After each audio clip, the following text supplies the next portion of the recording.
All statements and opinions expressed by guests of the Adult in the Room podcast are strictly their own and do not necessarily reflect the beliefs or opinions of the host, producers, or advertisers. All interviews are presented in their most complete possible form in the interests of free speech. No statements should be interpreted as financial, legal, or medical advice. Listener and viewer discretion are strongly advised.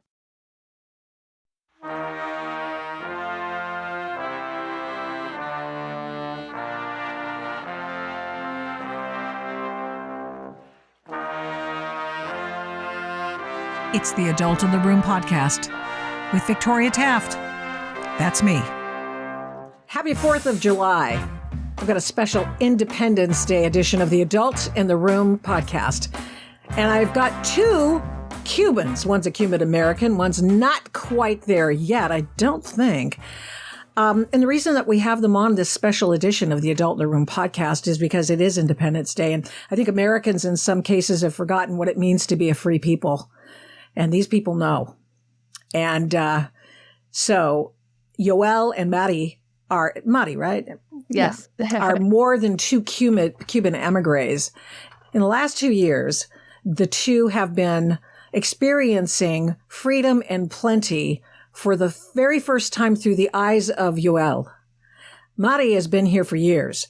These two have chronicled their experiences on their incredibly popular YouTube channel called Yoel and Mari. And so, isn't that clever? You know, the eponymously named. And they're slumming to be on the Adult in the Room podcast because we've just begun a presence on YouTube. We thought it would be a wonderful opportunity to see America's Independence Day from the eyes of people who know what it looks like to live and want and not have enough, and see people abused because of their beliefs and that sort of thing. And I'm not just talking about that experience in America, because that's happening, but we'll see it through their eyes. Maybe there's something far more positive going on in this country than I feel right now. So that's another reason I wanted to have them on. It's Kenny's idea. So it's just awesome. So, well, thank you for having us and thinking about us. It's a great honor. Thank you. It's a great honor to have both of you on. And I know that you have, Yoel, you've been here for a couple of years. Your English is getting amazing. Oh, thank you. I've seen that through the progression of your videos, which everyone should go watch. And I'm impressed by that because English is really hard. So really hard. Yeah. Really hard. Es verdad. What's that? So, yeah. So, and what is American Independence Day? You know, just as an opening question for the obvious, what does it mean to somebody who's just come from communist Cuba? Let me tell you, that is really fun. Mi primera 4th July. His first 4th of July. Was something, a big shock in my mind, because the people here celebrate the 4th of July like a party, you know, it's, hey, this is our day. Firework, people sit down, beer. It's a big party. You know, all the flank around the neighborhood, the street. In my mind, say, these people, I don't know, ¿cómo la gente no se da cuenta? Like, these people don't have any clue. Que este día que tienen es tan especial. Like, this day is so special for them. Because where I'm from, the most important day is a big parade, military parade. Parade is the with mostly of the people is obligated go to the parade. It's not because you feeling that freedom. And here the United States people enjoy the day. How enjoy that day? Say, man, this is a United States country. This is your day. This is the day when you grow up and you stand up and say, I can speak freedom. Mm-hmm. And that's what they say, wow, that's huge. How did you come to be here? How did that work out? Well, I'm a U.S. citizen, so because of that, I could claim him like a 90-day fiancé. Yeah. Yep. Over a period of years. Well, yeah, so exactly what you see on the show, except minus the drama. I was able to get him over with a visa, and we did the whole process.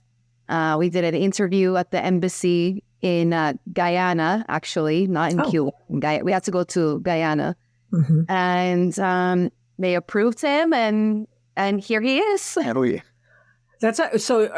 then you've got a work visa, do you have a green card and all that stuff, or are you waiting on so that? after when you come here as a visa, right, you have to get married within 90 days, and then once you get married, you can apply for the green card. And then now he has the green card, he has the work authority, the car authorization. And so all that's left is in a couple years from now, we can apply for his citizenship. Yes. I've just gone through this with my family. My son-in-law's from Mexico. And so, go ahead. Oh, it's just a big, very cumbersome, very expensive, might I add, process. And it's definitely, I think a lot of Americans don't really realize how crazy it is, honestly, and how, in my opinion, how broken it is when you want to do it the legal way. Yes, I agree. Yeah, it's just very expensive and very time consuming. May I just ask, you see the mass of humanity coming across the border in America illegally. Mm-hmm. Yeah. Doesn't that just make you angry because you're doing it the right way? No.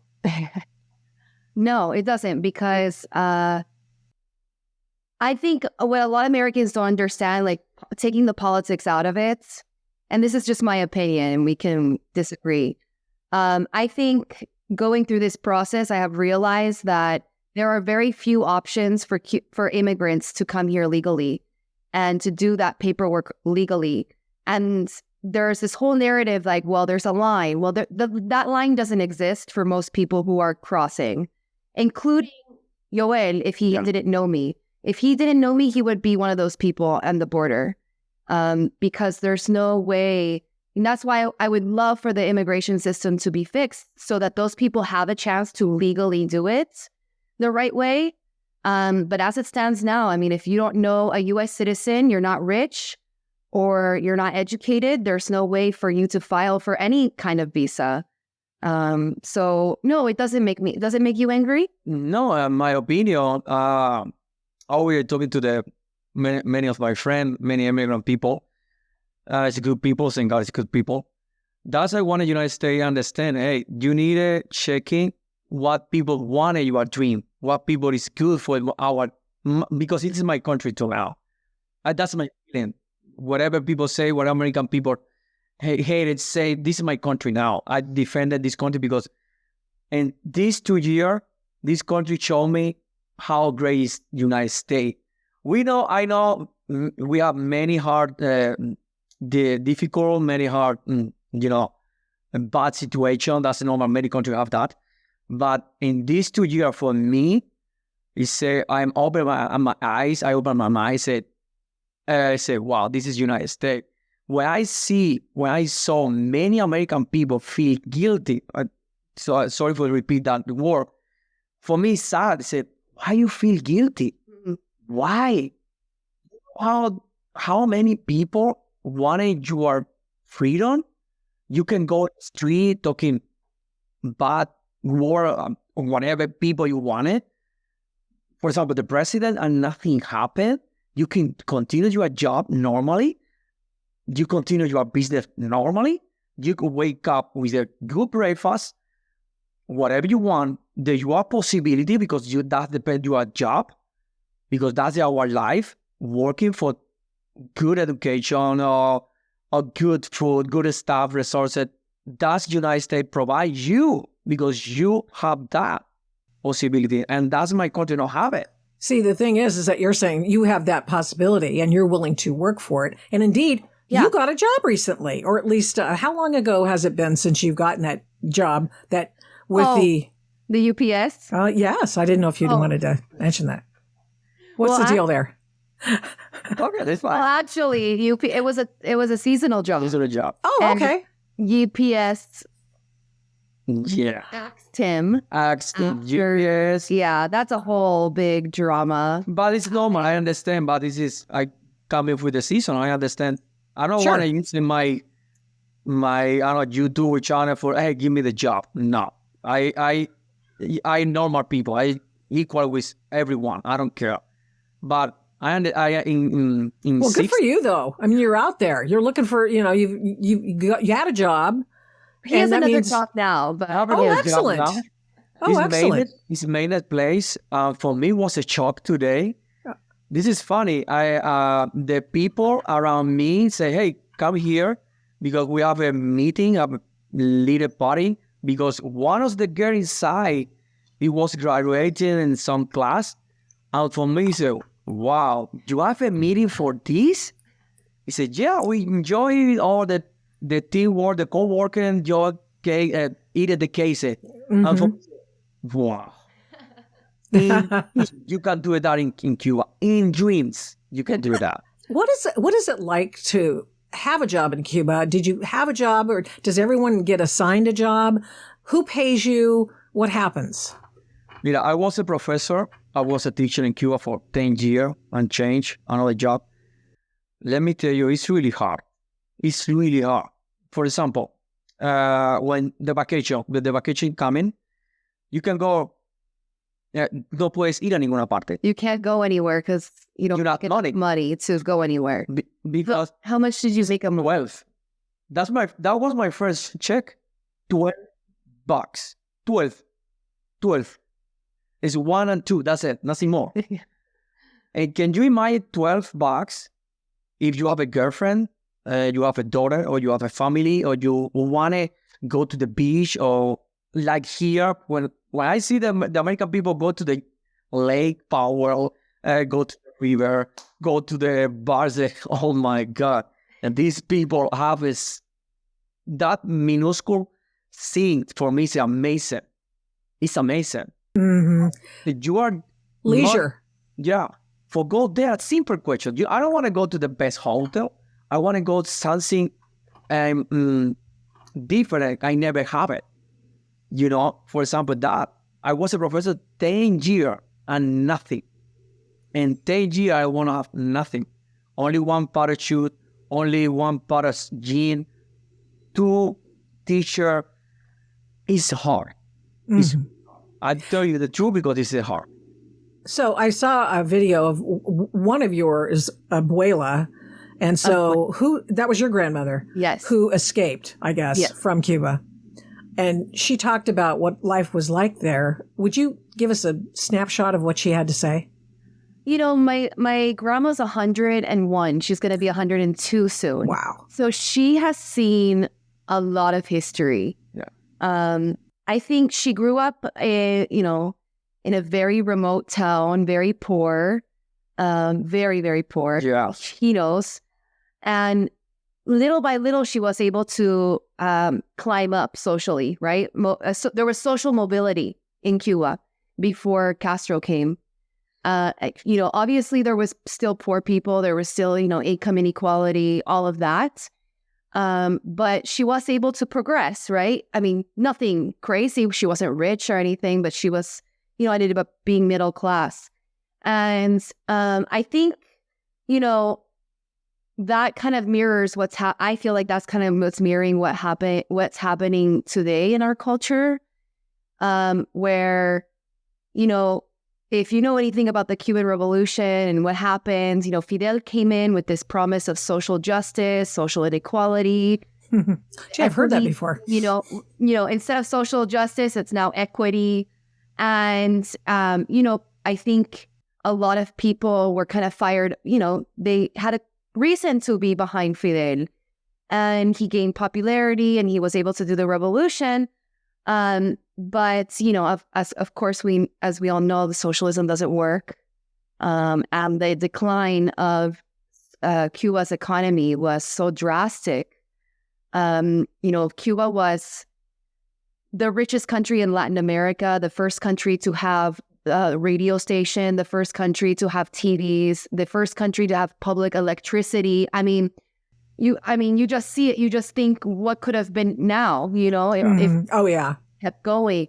And so I think that's what she She honestly can't even talk about Cuba too much because she starts crying. Well, she also talked about not being able to say what was on your mind. Yes. That people would be dragged off by the police. If you walked outside and you said something against the government, you could very well have been arrested and thrown in jail. Well, my own grandfather was thrown in jail because of that. So there's a lot of, I think the Cuban diaspora has a lot of trauma collectively because there have been so many injustices that have happened just for speaking your mind. And that, in my opinion, that's not a criminal activity. Even if we disagree, like maybe you disagree on my position with immigration, I don't think that you should go to jail, or I don't think I should go to jail because of that. For example, this now here talking to you. Oh yeah, it's illegal in my country. I mean, even I have a daughter. I have all my family is in Cuba now. I have a fear for my daughter, for my family, because not the facts is go to the jails. It's the government is see me here. I say, hey, talking to my mom, go to my mom and say, hey, Joel, do this. He's against our government. He never come back to Cuba, visit to you. Yeah. And my mom and my daughter, he can travel. That's happened to Cuba. You can travel. His mom can't travel outside of Cuba because It's poor. It's the country don't want it. Yeah. Many occasions don't want it because everyone's escaping. If you have the possibility, everyone's escaping. Yeah. So you couldn't send her money, for example, a plane ticket? I can. Yeah. I can help them, but it's not enough. I wanted my country free. That's how I want it. Yeah. So I saw in one of your videos that you talk about that you could send them money. Would it be in Cuban pesos or would it be in American dollars? Because if it's USD, she can't go to the store, right? No, actually, well, it's it's kind of complicated, but let me try to explain it to you. Oh my God. So, I mean, you can give me the 30-second.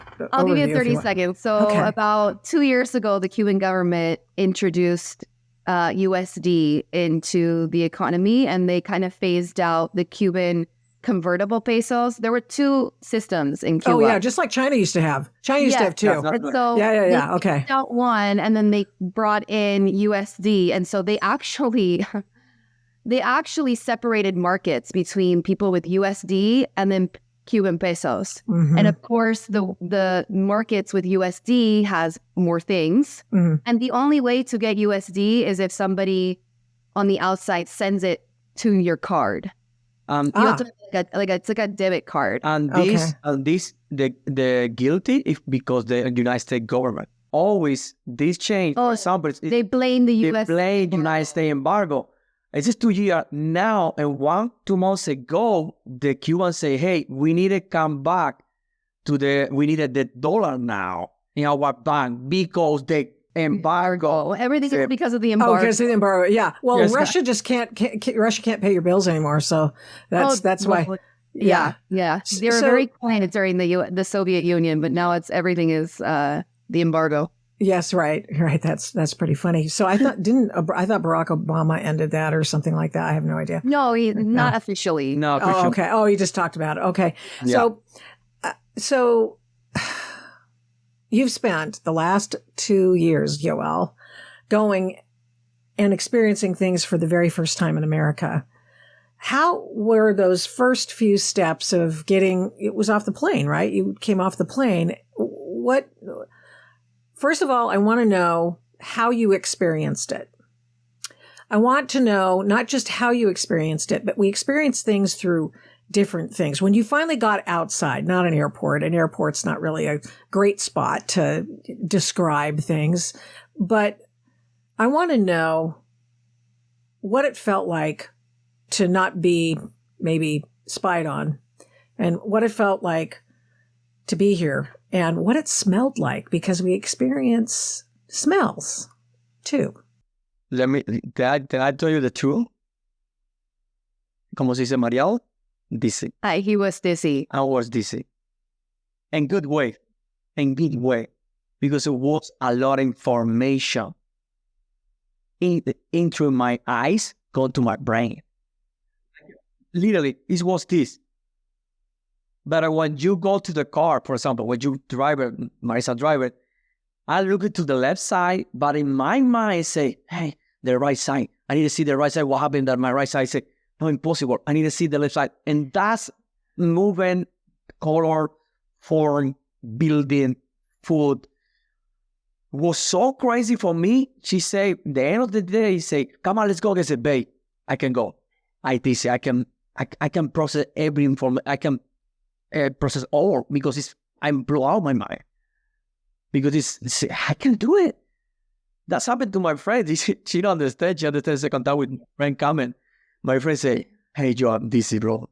I can stop looking everyone. He said, I understand, bro. That's happened to me the first time because we live in the most dark country around the world. What does it smell like in Cuba? It's what does the street smell like? Humid, trash, food, trash. Yeah, sour trash. Sometimes there's dirty water. Dirty water. Like from the toilet. So yeah. That. Fun. Victoria, for me, so sad. I live in where I'm from in Cuba. When I was living in Cuba, I wake up many times with water in my floor because of rain. All of my house, one part is not have roof, one part have roof. So for example, my part have roof. There is just when for example, monsoons come in, something similar to Cuba, or rain. Sometimes I need to wake up with a lot of water and mud in my feet. And that's why I need to go to the job. Sometimes I have breakfast for the job. I'm working for the government. My mom working for she was working for the government. She never paid all the house. I understand here sometimes the taxes, but I say, hey, I pay the taxi, but I have a good roof. I have a good kitchen. I have a good bathroom. She can tell you what was my bathroom. My mom have a chain because Joel Marisa coming. She can watch it here in our bathroom because we don't have that shower, something that's like water, because we use a bucket and you clean your body. And my toilet, we need to take it outside, the water outside, take the bucket and put in the toilet. That's happened. It's crazy. Wow. So, how many people did you have in your house? In my teenager, I have 7. Mm-hmm. He was very common to have multi-generation. Because sure. You can't buy out. It's difficult. You can't buy a house, right? You can, but I can. Technically you can, but it's very uncommon for somebody, in our generation to have, $10,000 just, saved up. So right. Well, and this is a good time, I think, to talk about how incredibly expensive it is in Cuba. Yeah. I mean, first of all, you don't make much money, and then everything costs an arm and a leg to buy. Yes. And to talk about why that is in a communist country, Yoel, can you express that? Well, can you repeat? Sorry, can you repeat? Sure. In Cuba, you make very little money, and the things are very expensive. Yeah, the resources. So, why is that under a communist regime? Explain. We don't have business. We don't have that. We have business, but not this. Like United States, everyone can go to the new business. For me, it's just funny. I know many business here. For me, this is, for example, sell I don't know, hormigas. ¿Cómo se dice hormiga? Ad? Yes. I see people sell ads and say, that's a business here. Really? They sell ants? Oh, yeah. Yes. And this is funny because that's the purpose of the economy of the country. The people want to do it whatever you want for money. Hey, you want to sell ad? Do it. You give it something for the people. If the people want it, you can sell. In Cuba, we don't have nothing. only the government, they want, what business you have? No, I want to sell this. Hey, you need to be careful what you sell. Or they don't allow it. That's right. Yeah, there's very few private businesses that the Cuban government will allow. And the private business, mostly for the tourist people or for the people who have no. For example, me, I can send it to my mom. I have a lot of, maybe $100 in the month. Say, Mom, use food. And that is difficult too. Even when you have the money, you can buy nothing because we don't have nothing. There's a quote in Cuba that I think is very, like, if you translate it, it's very powerful. It's like, in Cuba, they say, we sweat 2 times in Cuba, in Cuba. 1 to make money and 1 to spend money. Yeah. Because you're outside in lines everywhere so you're sweating in line just to buy something with the money that you do have. And do they explain why you have to be stuck in a line in order to buy some very simple thing? Like, it's just become so part and ingrained in the culture that you just wait in line for everything, like anything that you can think of. So there's a 3-hour line for chicken. There's a 2-hour line for toilet paper. You can't find butter. When I was living in Cuba, we found butter maybe once or twice in the 3 years living in Havana. And it's just, me being a political, I studied politics in college, and, I just knew it's because of lack of competition, lack of a free market, and, everything is controlled by the government. So it's completely inefficient. Cuba is like living permanently in the DMV. So that's what I tell Americans. Like, the DMV is just like, you hate it so much. That's what it's like in Cuba, in every single aspect of it. Cuba is a Hunger Game. That's Marisa. I never yes. forget. That's Hunger Games. A show for Cuba. It is a Hunger Game. Like the capital is Havana. And in order to get by, you have to work. So who's got time to stand in line? Do you send grandma to the store all the time to stand in line? Is that what happens? Yeah, so there's someone that's not working. So 4 and 4, not only 2 hours, 4 and 5 hours. Yeah. It's easy for only 2 pieces chicken. No, like here you chicken, no, 2 pieces chicken. They said per household.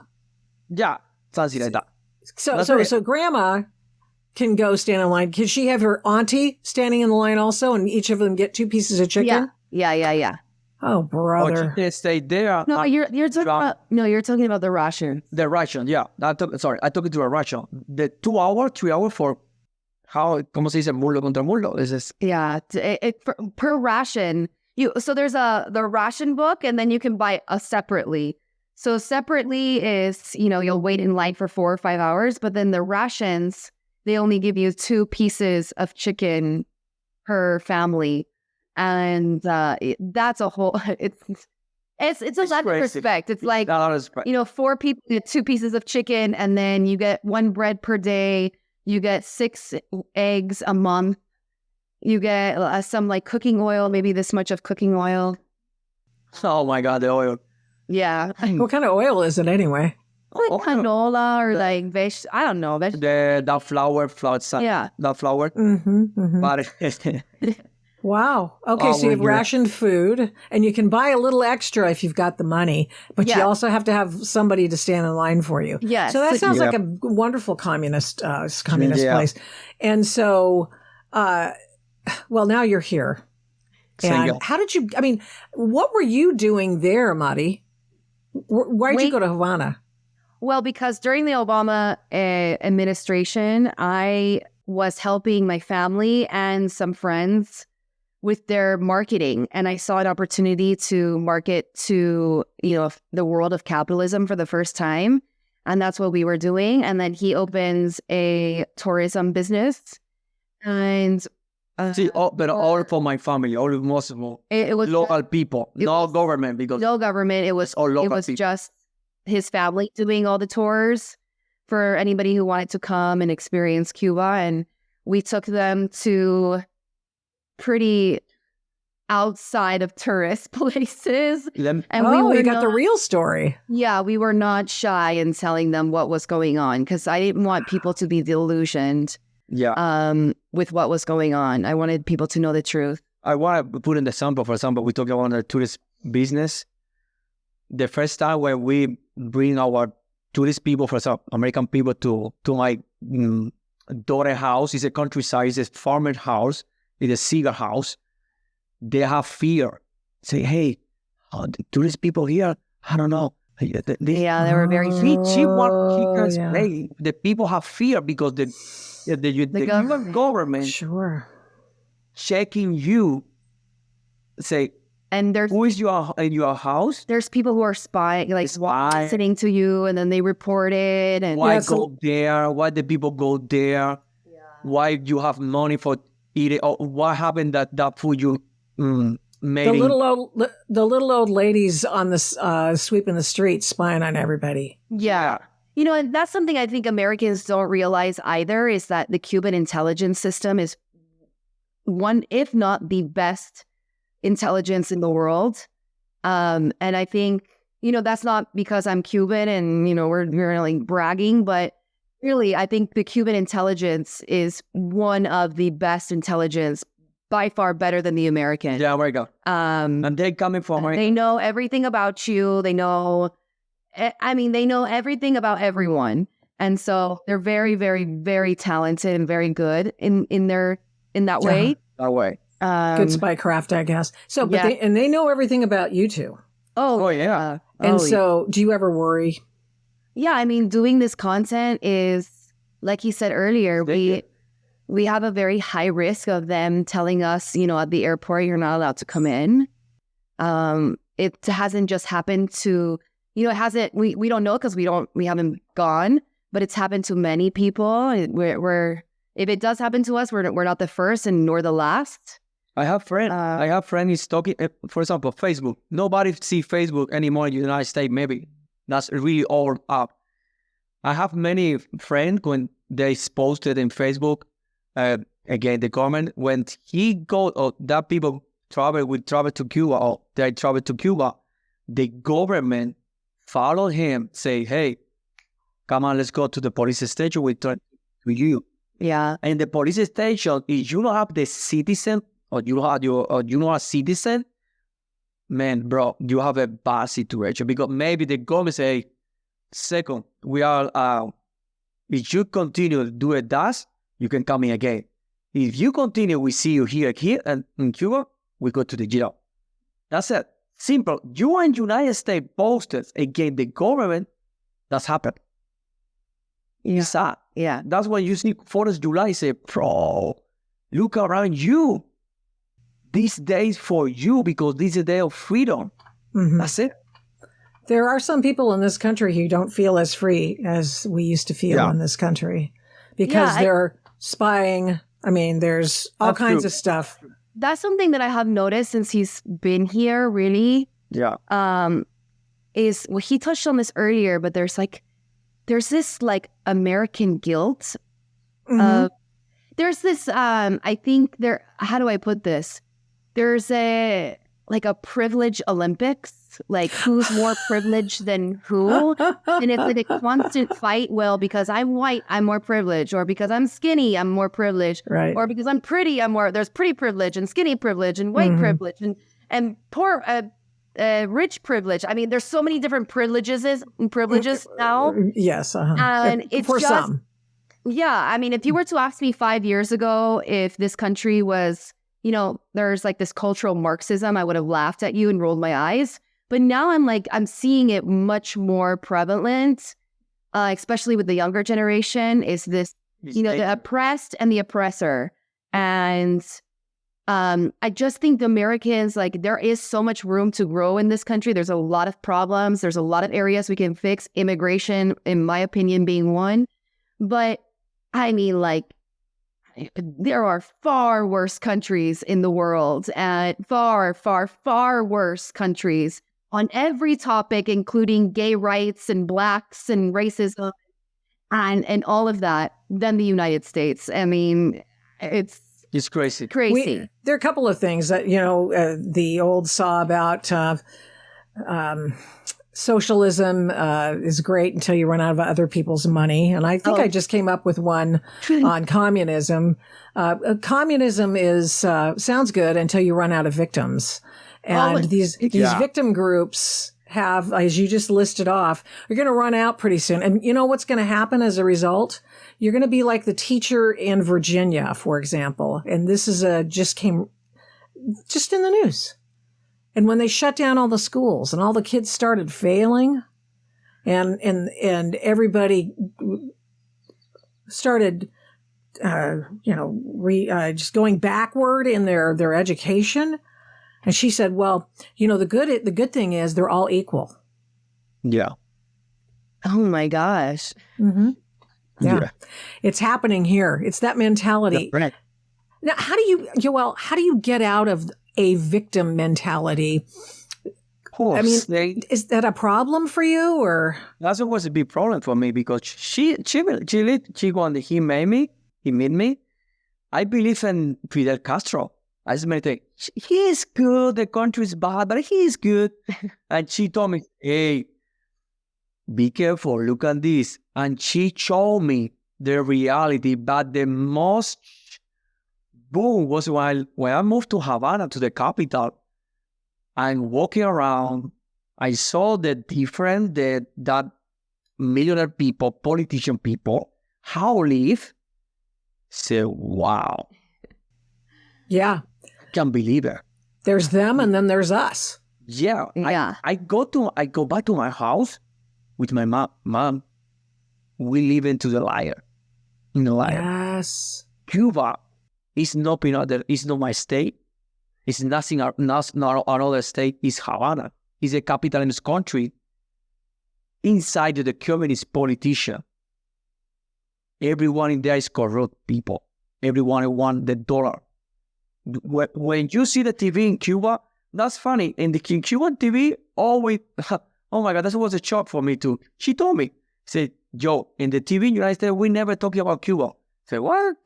Said, in Cuba, every day in the news, put in United States of America. Interesting. Everything is a everything. And the United States, this bad, that bad, this. You know what? You know what's really funny is during the election, I swear to God, I think Cubans know more about the election system than Americans do. Oh, probably. They're all talking about it and like the electoral college and this one got this many points and and I'm like, oh my God, you know more about this than average Joe. The Cuban government, they want to win Biden. And that is like, we want to Biden win because Trump is what the pressure us, you're going to strangulate us, the economy. That's bullshit. That's a Cuban government believing you put in the TV because, oh, wow, the United States, the United States, the most guilty around the world. Sure, of course. Yes. And everybody wants to come there. Yeah. So that's interesting. That's right. So one of your videos, you've done wonderful videos, and I'm going to ask you about a few of them, but one of them actually kind of interested me, and you guys got to go to a red carpet event, and you got to go inside Univision.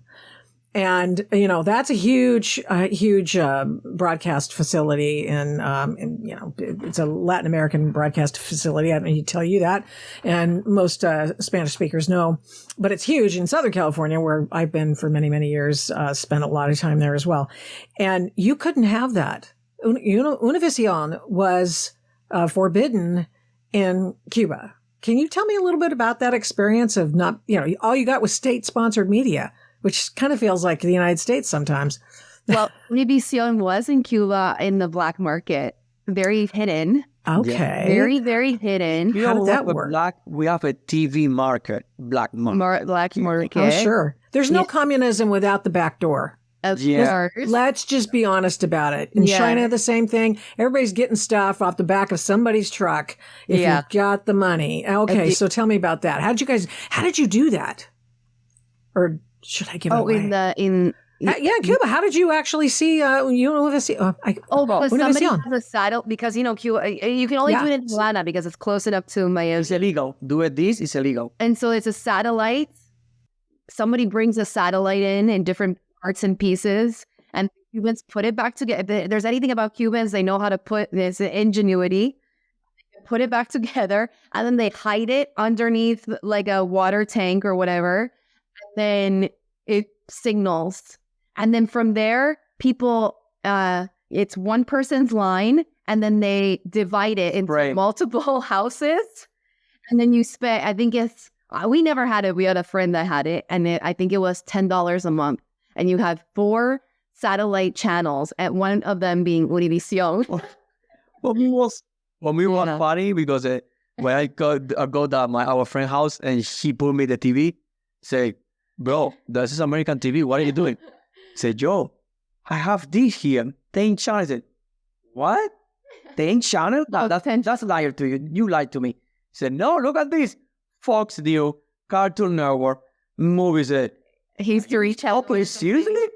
I'll sit down to them and said, get out of here. I want to see my TV.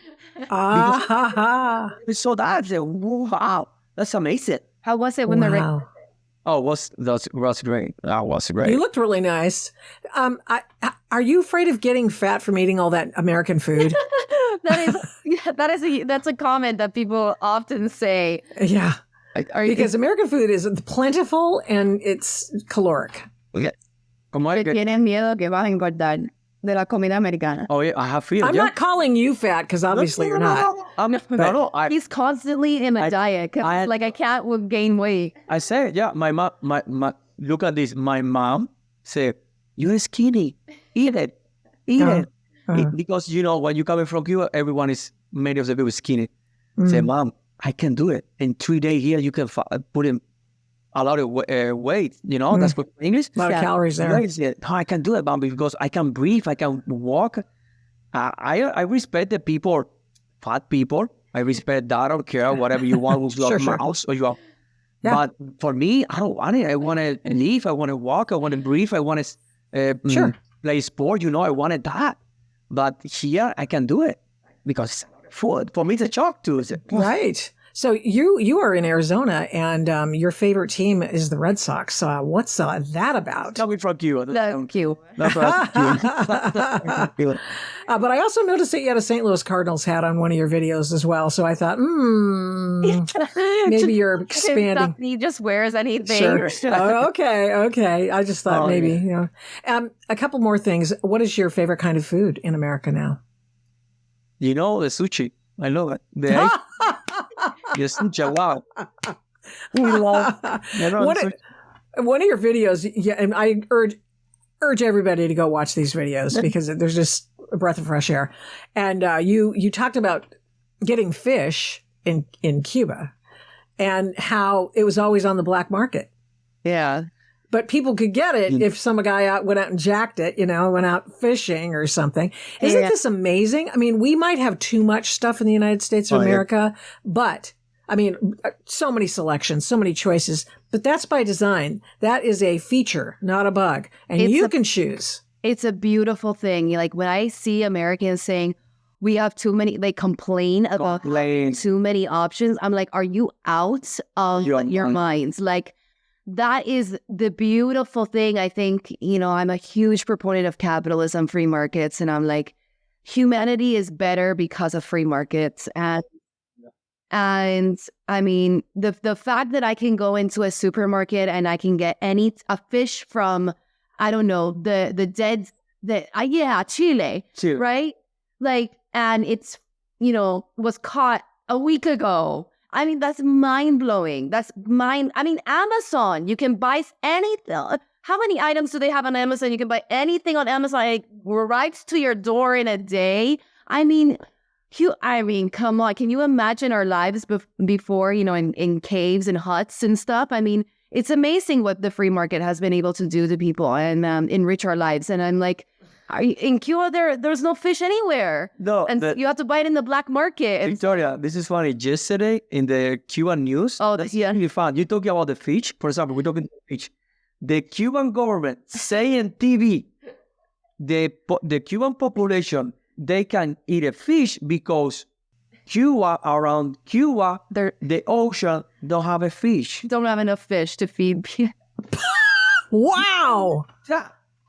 For me, That's more crazy in my life. I hear that. I never see that. But that's Oh my gosh. communist work. You've got in some of Latin- the best sport fishing and probably other kinds of smaller fish all throughout Cuba, all around in the whole wide world. I mean, Yes, there's the best yes. fish out there. There's fishing tourism in Cuba that the Cuban people don't know about. Yeah. And it's Wow. absolutely it's like living in 1984. You know what they put it? That competition, Hemingway. Oh, yes. Yeah, Yeah. oh, that's right. That's right. Oh, they That's- call it the Hemming. Hemingway, the name. Yeah. Uh-huh. It's like I said, it's like living in George Orwell 1984. That's It's right. like erasing history and then shoving down your throat a lie. It's crazy. It's crazy, Cuba. Those cute cars from the 1940s that people loved. I mean, I love looking at them too. I like the candy, the candy apple reds and the pretty pinks and the wonderful greens of those old cars because they don't sell new ones. So tell me about that whole thing. Who are those people who get to rent those or operate those? Are they part of the cadre? Are they part of the select set approved by the government? How does that work? No. So I think a misconception a lot of people have about Cuba is that everyone's poor. And that is not the truth. There is a very wealthy class in Cuba.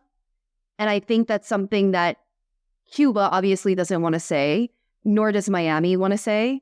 There is a wealthy class of Cubans and entrepreneurs in Cuba, and they do things in the black market. They save money. They buy a tiny car. They have like these little tiny cars. Then they'll sell that car for a profit because in Cuba, cars appreciate. They do not depreciate like the United States. And they'll sell that car for a profit. Then they'll buy another car. Then they'll buy another car. Then they'll buy, so it's like they'll do that until they can get one of those cars. And to be honest with you, because the American car, the only thing original on that American car is the shell. Yeah, I've heard that. So they're not worth a lot. I mean, there's still a lot of money in Cuba compared to most Cubans cannot afford a car, but they're not as expensive as an American would think they are. So that's how they're able to get those cars. And then, they'll use it as a taxi. They'll use it as for tourism if they're nice enough for tourism. And you'll have doctors being taxis. You'll have very intellectuals being taxis because you make more money being a taxi than being a doctor. Yeah. Or you have family on the outside that gives you money and you buy a car. So either one of two ways. Okay, speaking of doctors, how is that medical system in Cuba? You've done a video about it. It's really sad. It's so great. I heard it was better than ours. It's The really sad. biggest lie of the Cuban government. That's right. The big lie around the world. Because if maybe you hear the Cuban speak, is like, no, we have a free education, free healthcare, and that's a liar. Because Cuba, here you pay the taxes, of course, but you see the number. They give it the business say, hey, this is your tax, for example, 3%, 4%, whatever. In Cuba, that never happened. The government said, you earn $20. That's it. No explication why it's $20. You know, understand? But in the end, because she showed me, say, Joe, you pay taxes, but invisible taxes you can see. I put in my mind, that's right. That's because the healthcare is free, that education is free. It's not education, it's indoctrination. Education. The healthcare, you pay for the healthcare. How much? How?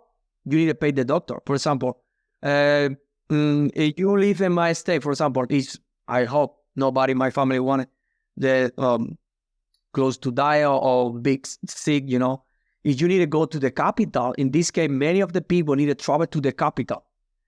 When you do that, you need to invest car, fuel, transportation, pay the doctor when you be there, bring food to the doctor, You have to bribe the doctor. Right to the doctor. You need to buy the doctor. Yeah. Because the doctor have a more necessity like you.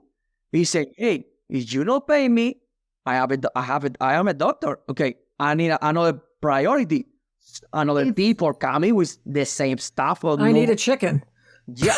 It's not required. Obviously, it's not required, but it's like wink, wink, and you'll have to pay the doctor to see you. And in Cuba, I will say that the doctors are very well educated. I think they're probably one of the best in the world. The doctors, their knowledge. The knowledge. But the healthcare system is completely broken in Cuba. And, people have to bring their own sheets. There's no air conditioning in the hospitals. So imagine you're dying and you're sweating. You have to bring your own soap. Sun. Do you get medicine there? Do you have to buy medicine separately, or how does that work? Yeah. There's no medicine anywhere. That's I need to buy 200. I need to buy this month 200 in medicine here in the United States to sell for all my family. My mother say, Joe, bring me this, bring me this, bring me this. When I see the United States people say, you don't understand healthcare. How is it? You need to know. Here the healthcare is expensive. Yeah, but you have a good hospital. For me, it was a shock. When his father go to the hospital, I go inside to the hospital. I saw him the one bed, one bathroom for him, a big TV, the many of that technology. Yeah. Are you seriously? That's the hospital here? Yeah. He said, Joe, but not many people can do it. Yeah. Babe, in Cuba, we don't have nothing. For everyone, for 90% of the people, 95% of the people. Favorite burger? What is your favorite burger? My favorite burger? Smash burger. Smash burger. Oh, really? Okay. All right. Your favorite hot sauce? Hot sauce? No, Cubans don't eat hot. No, it's not spicy, but whatever. Favorite coffee then? Oh, Bustelo. I love it. Oh, really? Okay. Is that the closest to Cuban coffee you could find? Yeah. It's Italian, right? It's Italian, but that's okay. My sister drinks that. Oh, yeah. No, it's Cuban. It's Colombian, technically. Okay. Oh, okay. And then you guys tried Venezuelan food on one of your videos, and I was really surprised that you hadn't tasted it before because of the cozy relationship in years past between Venezuela and Cuba. But Venezuela can't afford to cover all Cuba's bills anymore either. No. So that was pretty surprising. Oh, very, very interesting. Okay, so who's got the best barbecue? Oh, man. We went to Texas. Texas. Oh, my God. Oh, that's ribs. Texas barbecue. Yeah. There are different kinds of barbecue around the country. Yeah. So. No, he does not know that because we only... And I know that, but I've never tasted anything but Texas. For Texas. You got to go. That's a whole bunch of other content. There's like 5 different kinds of barbecue. So many things. So that's true. So many things. So you guys, wrapping up here. I just want, because I've kept you longer than I told you I was going to. No, we can talk another hour if you. Oh, I love it too. Thank you so much for your time. I don't want to take advantage too much, but your personal story. You are together as a couple, but how did you find each other? Well, my family lives across the street from Yoel. Another part of the family. Yeah. So we met in the neighborhood. Yeah. Something God put me this beauty. When you were there on the tourist thing or the marketing program. Yeah. No. Much more before that. But yeah, our families, my family's right here and Yoel's right here. Yeah. So, I mean, it's not too much of a story, but in the neighborhood. And she come before me and said, "Wolf." It's a lie. So how many years ago was that? When did you lived in Cuba? So how many years ago was that? When did we start dating? 7 years ago. 7 years. 7 years. October 7th. Well, you are. I look forward to you becoming an American. Thank you. I appreciate it. Are you learning all the stuff that you need to learn? And oh yeah, he already knows all the questions and answers for the test. Oh, does he? Do you know the Pledge of Allegiance? Oh, I don't know. Do you know the Pledge of Allegiance? I mean, you don't have to. I don't think that's on your citizenship test, but I don't know. I pledge allegiance to the flag of the United States of America? I gotta teach him that one. Oh, there you go. There you go. You need to do it. I need to do it. I don't want to let you go without asking you one overarching question, and that is, how's your life changed since being 100%, here? 100%. What is freedom? Freedom is this: talking to you, whatever I want. I don't care with somebody watching me. I don't know what this. Maybe in 5 minutes the police coming to knock on my door. And I say, that's freedom. That's simple question. That's freedom. Talking whatever you want, and go tomorrow to the job, and nobody say, hey, get out of here, because the government coming here and you can work here. That's the freedom. That's simple question. The freedom that you can eat whatever you want. You buy whatever you want, that you have possibility for you a possibility. That's the freedom. You can try whatever you want, always with your possibility. Dreaming that. I never travel around outside to Cuba, only United States, now Puerto Rico, Mexico, but I never think about it in my mind, do it that. That's the freedom. You can go. You got the possibility, go. Let's say always American people, look at inside first United States. Look at what you have, this beautiful country. For me, United States, beautiful. Beautiful. Example, here, the desert, where I go to my wife with my father-in-law, my mother-in-law, travel around Phoenix. And where I see that